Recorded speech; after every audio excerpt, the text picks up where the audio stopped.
अजितदादांचा अपघात की घातपात या संदर्भातल्या चर्चा सुरूच आहेत. पाहूयात त्या संदर्भातल्या टॉप 9 बातम्या. दादांचा संशयास्पद विमान अपघात हा ऑपरेशन लोटसचा भाग आहे का? लोकांना प्रश्न पडतायत. भाजपविरोधात जाणारा तुरुंगामध्ये जातो किंवा जीव गमावतो, संजय राऊतांचा निशाणा.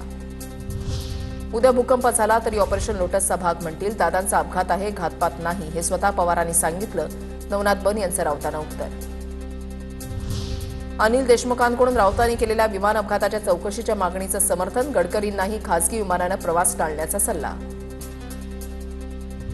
दादांच्या अपघातावरून अनेक तर्कवितर्क लढवले जात आहेत. चौकशीमधून दूध का दूध, पाणी का पाणी व्हायला पाहिजे, विजय वडेट्टीवारांची मागणी.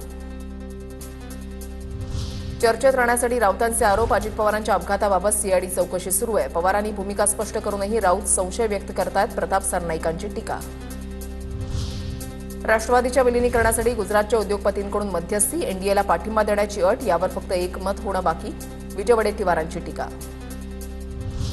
वडेट्टीवारांनी भविष्यवाणी विषयावर कोर्स केलाय वाटतं. आजकाल वडेट्टीवार प्रत्येक विषयावर भविष्यवाणी करतायत, परिणय फुकेंची टीका.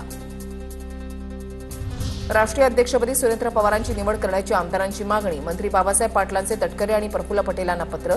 राष्ट्रवादीच्या 30 पेक्षा अधिक प्रमुख पदाधिकाऱ्यांची पत्राद्वारे मागणी. जय पवारांची अजित पवारांसाठी भावनिक पोस्ट. डॅड, का अशी वेळ थांबली असती तर मी तुम्हाला आयुष्यभर घट्ट मिठीत घेऊन आयुष्यभर तसाच राहिलो असतो. जय पवारांची पोस्ट.